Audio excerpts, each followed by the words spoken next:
शांति। आजिर साकार महावाक्य 29/4/2024। मधुर संतान माने यह उन्नति करिबार प्रकृत सत्संग अटे। तुमे वर्तमान सत्य पितांकर संग करुछ, सेथिपई मिथ्या संग को केबे हेले भी जीवा उचित नुहे। प्रश्न, तुम संतान मानकर बुद्धि केउ आधार रे सदा सर्वदा बेहदरे स्थित होई रही पारिबो? उत्तर, बुद्धि रे स्वदर्शन चक्र घुरुथाउ। जहा किछि ड्रामा रे घटुछि एसबु निर्धार्य अछि। एथिरे एक सेकेंड रे मध्य पार्थक्य होई पारिबो नाही। विश्वर इतिहास भूगोलर पुनरावृत्ति हेबो। एही कथा बुद्धि रे भल भावरे धारण हेले तुमे बेहदरे स्थित होई रही पारिबो। बेहदरे स्थित हेबा पई ध्यान रे रहु जे वर्तमान विनाश हेबाकु जाउछि, आमको घर को फेरी जिबाकु हेबो। पवित्र हेले ही आमे घर को जिबा। ओम शांति। मीठा मीठा आत्मारूपी पिला संतान मानंकु आत्मिक पिता बसी बुझाउछंती। सेही पिला मानंकु ही बुझाउछंती जे माने निर्बुद्धिया। स्कूल ले शिक्षक पाठ पढ़ाई थांती काहेकि ना पिला माने अज्ञान अर्थात निर्बुद्धिया थांती। पिला माने पाठ पढ़ा द्वारा बुद्धिमान होई जांती। तुमे मध्य ए पाठ पढ़ी सब बुझी जाउछ। आमको किए पाठ पढ़ाउछंती ए कथा को केबे हेले भूली जाओ नाही। सुप्रीम बाबा आमर शिक्षक, तेणु तांक मतरे चालिबा उचित। श्रेष्ठ हेबाकु पड़िबो। सूर्यवंशी सबुठारु श्रेष्ठ अटंती। चंद्रवंशी मध्य श्रेष्ठ, किंतु सूर्यवंशी होउछंती सर्वश्रेष्ठ। तुमे माने एठाकु सर्वश्रेष्ठ हेबा पई आसीछ। तुमे माने जानिछ आमको एही परी हेबाकु पड़िबो। एपरी स्कूल 5000 वर्ष परे खोलुछि। तुमे सबु किछि भल भाबरे बुझी एठारे बसिछ। यह वास्तव रे सत्संगर अटे। सती उचंती सर्वोच्च, तुमको तांकर संग मिलेछि। सियासी सत्य जुगर सर्वश्रेष्ठ देवता करुछंती अर्थात फूल करुछंती। तुमे माने कंटारू फूल हेउछ। केई तो तुरंत होई जाउछंती, काहाको पुणी समय लागुछि। पिला माने जानिछंती यह संगम जुग अटे, जहाको केवल पिला माने ही जानिछंती। निश्चय मध्य रहिछि जे यह पुरुषोत्तम हेबार जुग। पुरुषोत्तम मध्य किपरि? उच्चर उच्च आदि सनातन देवी देवता धर्मर महाराजा महाराणी सदृश हेबा पई तुमे माने एठाको आसीछ। तुमे माने जानिछ आमे बेहदर बाबांक ठारू बेहद सत्यजुगी सुख निबा पई आसीछु। हदर जेउ सब कथा रहिछि सब शेष होई जाउछि। लौकिक पिता, लौकिक भाई, बाप, चाचा, काका, मामा और विनाशी काणी कौड़ीर संपत्ति आदि जेउथिरे बहुत मोह रहुछि एसबु विनाश होइछिबो। बाबा बुझाउछंती ए संपत्ति आदि सब विनाशी। एबे तुमको बेहद को जिबाको हेबो। अविनाशी संपत्ति प्राप्त करिबा पई तुमे माने एठाको आसीछ। आउ सब विनाशी जिनिस। शरीर मध्य विनाशी अटे। रोगरे पड़ी थांती, विनाश होई जाई थाए। अकाल मृत्यु होई जाए। आजिकाली तो देख कौन कौन सब तैयारी करुछंती। विज्ञान मध्य अद्भुत कार्य करुछि। मायार आडंबर केते रहिछि। वैज्ञानिक माने बहुत साहस करुछंती। जहांक पाखरे बहुत कोठाबाड़ी अछि से माने भाबुछंती वर्तमान ही आम पई सत्य जुग। एक कथा बुझु नांती जे सत्य जुगरे गोटी धर्म थाए, ताहा हेउछि नुआ दुनिया। बाबा कहउछंती वर्तमान समस्ते संपूर्ण बुद्धिहीन अटंती। तुमे केते बुद्धिमान हेउछ? ऊपर को बढ़ुछ, पुणी सीढ़ी तल को ओह्लाउछ। सत्य जुगरे तुमे माने बुद्धिमान थिल, पुणी 84 जन्म नेने निर्बुद्धिया होई जाइछ। पुणी बाबा हसी बुद्धिमान करुछंती, जाहाको पारस बुद्धि कहा जाउछि। तुमे माने जानिछ आमे पारस बुद्धि बहुत ज्ञानी थिलु। गीता मध्य रहिछि ना, बाबा आपण जे संपत्ति देउछंती ता द्वारा समग्र पृथ्वी आकाश रे आमे मालिक होई जाउछु, जहाको केही भी आम ठारू छड़ाई नहीं पारिबे नाही। आउ काहार दखल रहिब नाही। बाबा बहुत बहुत देउछंती, एहा ठारू अधिक केही झुलामुणी भर्ती करि देई पारिबे नाही। एपरि बाबा मिलिछंती जहांको आमे आधा कल्प हेउछि मने पकाई आसीछु। दुखरे तांको स्मरण करि थांती ना। सुख मिली गले आ स्मरण करिवार आवश्यकता पड़े नाही। दुखरे समस्ते स्मरण करि थांती हाय राम। एहीपरि अनेक प्रकारर शब्द कहि थांती। सत्ययुगरे एपरि कौनसी शब्द रहिब नाही। तुमे बाबांक सम्मुखको पाठ पढ़िबा पई आसीछ। बाबांक ठारू डायरेक्ट वर्सन अर्थात सीधा सड़क पाणी शुणुछ। बाबा परोक्ष भावरे देउ नाहांती, ज्ञान प्रत्यक्ष रूपे मिलुछि। बाबांको आसीबाको पड़ुछि। कहउछंती मधुर संतान मानक पाखको आसीछि, मते डाकुछ हे बाप दादा। बाबा मध्य प्रत्युत्तर करुछंती, हे संतान माने एबे मते भल भावरे मने पकाओ, भूली जाओ नाही। मायार विघ्न तो अनेक आसीब, तुमको पाठ पढ़ारू दूरेई देई देह अभिमान रे आनिब, सेतिपई खबरदार रुह। एहा हेउछि सत्य सत्संग उपरकु चढ़िबा पई। बाकी सबु सत्संग रे अधोगति होइथाए। सतर संग थरे मात्र हेउछि, मिथ्यार संग जन्म जन्मांतर अनेक थर हेउछि। बाबा संतान मानकु कहउछंती एहा तुमर अंतिम जन्म अटे। एबे सेठाकु जिबाकु हेबो जेउठारे कोनोसी अप्राप्त वस्तु रहिबो नाही। जेउथिपाई तुमे पुरुषार्थ करुछ, बाबा जहा कहउछंती ताहा तो तुमे वर्तमान सुनुछ। सेठारे तो सब किछि जणा पड़िबो नाही। एबे तुमे केउ आडे जाउछ? निजर सुखधाम को। सुखधाम तुमर ही थिला, तुमे सुखधाम रे थिल, एबे दुखधाम रे अछ। बाबा बहुत सहज रास्ता बताउछंती, सेही कथा को मने रख। आम घर हेउछि शांतिधाम, सेठारु आमे स्वर्ग को आसीबु। तुम व्यतीत अन्य केही स्वर्ग को आसीबे नाही। तेणु तुमको ही स्मरण करिबाकु हेबो। आमे प्रथमे सुख प्राप्त करुछु, तापरे दुख प्राप्त करुछु। कलिजुगरे सुखधाम न थाए, सुख मिले नाही। सेथिपई सन्यासी माने मध्य कहंती सुख काकविष्टा समान अटे। एबे पिला माने जानिछंती जे बाबा आमको घर को नेबा पई आसी जाइछंती। आम पतित माननको पवित्र कराई नै जिबे। तेबे जोगर यात्रा द्वारा ही पवित्र हेबो। यात्रा समय बहुत उपर तळ होइथाए। केही रोगरे पड़ी पुणी फेरी आसंती। एठारे मध्य सेही परी एहा हेउछि आध्यात्मिक यात्रा, जहा द्वारा अंतमति सौगति होई जिवो। आमे हमर शांति धाम को जाउछु, एहा बहुत सहज अटे। किंतु माया बहुत भुलाई देउछि। तुमर माया सहित युद्ध चलीछि। बाबा बहुत सहज भावे बुझाउछंती जे आमे वर्तमान शांति धाम जाउछु, बाबांको ही याद करूछु, दैवी गुण धारण करी पवित्र हेउछु। तीन चारिटी मुख्य कथा बुद्धि रे रखिबाको हेबो, विनाश तो निश्चय हेबो। 5000 वर्ष पूर्वे मध्य आमे जाइथिलु, पुणी प्रथमे आमे ही आसीबु। गायन रहिछि राम गले रावण गले, समस्तंको शांति धाम जिबाको हेबो। तुमे माने निज पाठ पढ़ा अनुଯାयी पद पाउछ। तुमर लक्ष्य सम्मुखरे रहिछि। केही केही कहउछंती आमे साक्षात्कार करिबु। लक्ष्मी नारायणकर चित्र साक्षात्कार नुहे तो आउ कोन? एहांक व्यतीत आउ काहार साक्षात्कार करिबो? बेहद्र बाबांकर। अन्य कौनसी साक्षात्कार किछि कामर नुहे।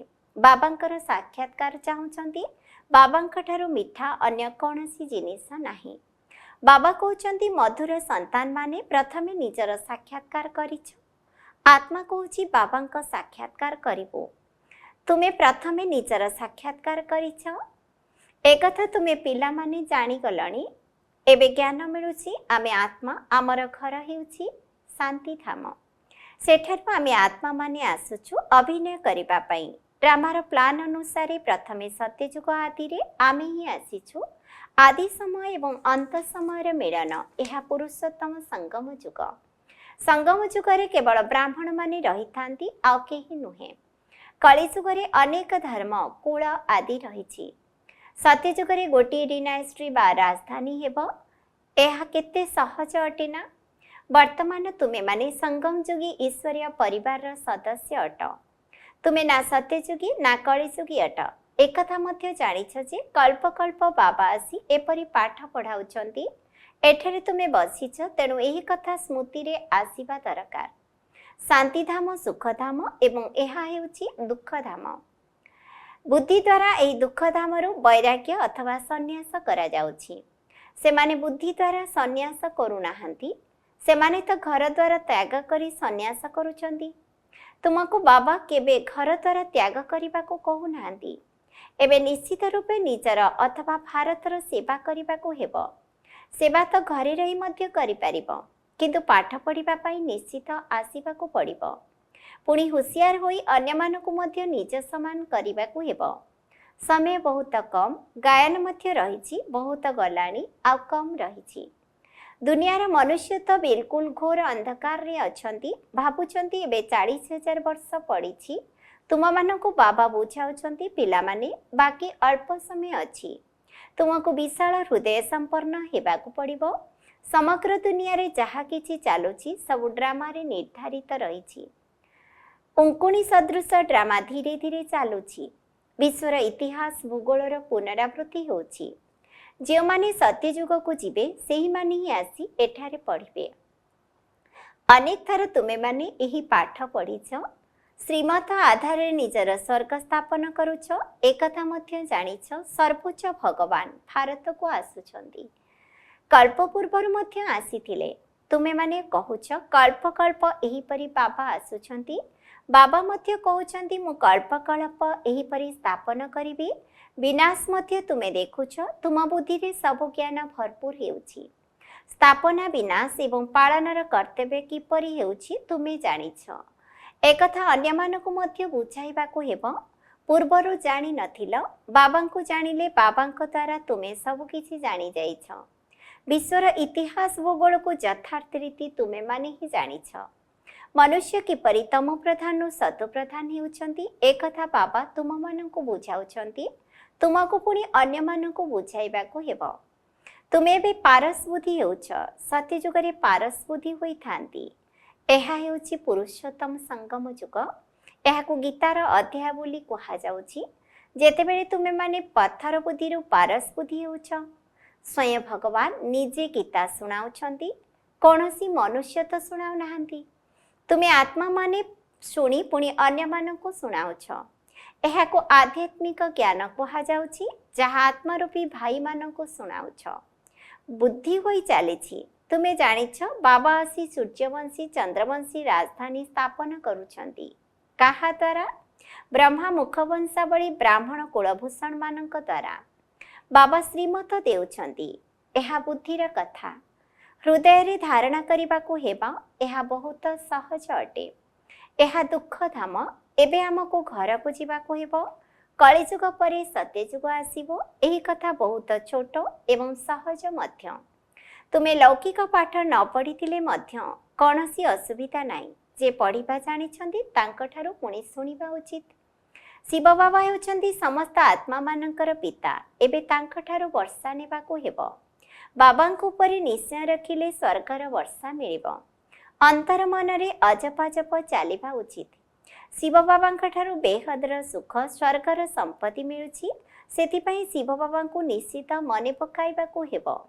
बेहद बाबांकठारु संपत्ति नेबा पई समस्तंकर अधिकार अछि। जेपरि विनाशी संपत्ति जन्मसिद्ध अधिकार रूपे मिलुछि, सेपरि एहा हेउछि अविनाशी संपत्ति।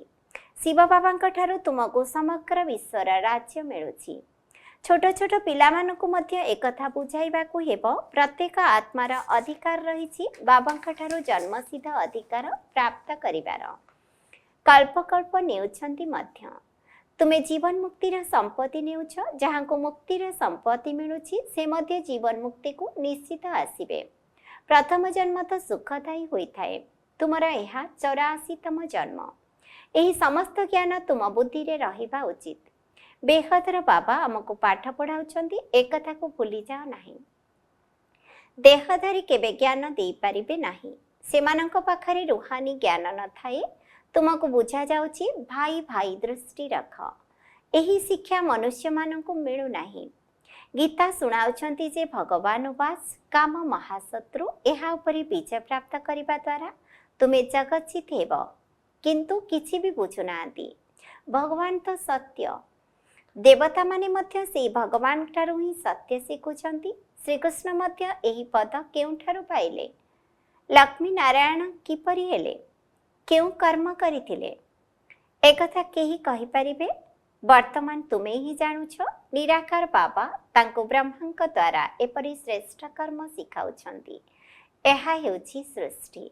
वर्तमान तुमे प्रजापिता ब्रह्मा कुमार कुमारी होइछ। तुम पाखरे परम पिता शिव बाबांकर ज्ञान रहिछि। तुमे जानिछ आमे बुझी जाइछु जे भगवान को जानी गलु। सी सर्वोच्च सत्ता निराकार अटंती तांकर कौनसी साकार रूप नहीं बाकी जहाँ किसी देखुच सब साकार मंदिर रे मध्य लिंग रूप देखुच अर्थात तांकर शरीर नहीं एपरि नुहे जे से नाम रूपरू भिन्न अटंती हाँ अन्य सब देहधारी मानकर नाम अछि जन्मपत्री रही शिव बाबा हेउचंती निराकार तांकर जन्मपत्री नाही कृष्णकर जन्म हेउची नंबर 1 तुमे शिव जयंती मध्य पालन करुछ शिव बाबा हेउचंती निराकार कल्याणकारी बाबा आसीचंती तेणु निश्चित रूपे संपत्ति देबे तांकर नाम शिव एकाधारे से पिता शिक्षक सद्गुरु अटंती केते भल भावरे पाठ पढ़ाउचंती अच्छा मीठा मीठा शिकिलथि संतान मानक प्रति माता पिता बाप दादांकर मधुर स्नेह भरा स्मृति एवं सुप्रभात आत्मिक पितांकर आत्मिक संतान मानंकु नमस्ते आम आत्मिक संतान मानंकर मध्य आत्मिक पितांकु नमस्ते नमस्ते नमस्ते धारणा पाई मुख्य सारांश 1 नंबर एही दुखधामर बुद्धि द्वारा संन्यास करी शांतिधाम एवं सुखधाम को स्मृति रे रखिबाकु हेबो भारतर तथा निजर प्रकृत सेवा करिबाकु हेबो समस्तंकु आत्मिक ज्ञान सुनाइबाकु हेबो 2 नंबर निजर सत्यजुगी जन्मसिद्ध अधिकार नेबा पई एकमात्र बाबांक ठारे संपूर्ण निश्चय रखिबाकु हेबो भितरे भितरे अजपजप करिबाकु हेबो प्रतिदिन निश्चित पाठ पढ़िबाकु हेबो वरदान सर्व संबंधर अनुभूति करिबा सहित प्राप्ति गुड़िकर खुशीर अनुभव करुथिबा तृप्त आत्मा हुआ जो माने सच्चा प्रेमिका से माने प्रत्येक परिस्थिति रे प्रत्येक कर्म रे सर्वदा प्राप्तिर खुशी रे बुड़ी रही थांती केतेक पिला अनुभव करुछंती जे से मोर पिता अटंती पति अटंती पुत्र अटंती किंतु सही अनुसार जेतिकी प्राप्ति आशा करुछंती सेतिकी मिलु नाही तेणु अनुभूति करने सहित सर्वसंबंध द्वारा प्राप्तिर मध्य अनुभव हेबा दरकार तेबे एही बड़ी प्राप्ति एवं अनुभूति करुथिबा आत्मा माने सर्वदा तृप्त अवस्था रे रही थांती सेमानको कोनोसी जिनिसर अप्राप्तिर अनुभव होई न थाए जेउठारे प्राप्ति रहिछि सेठारे तृप्ति निश्चित रहिछि स्लोगान जदि सेवार निमित्त हेबो तेबे सेवार सफलतारो भाग मिलिजिबो ओम शांति।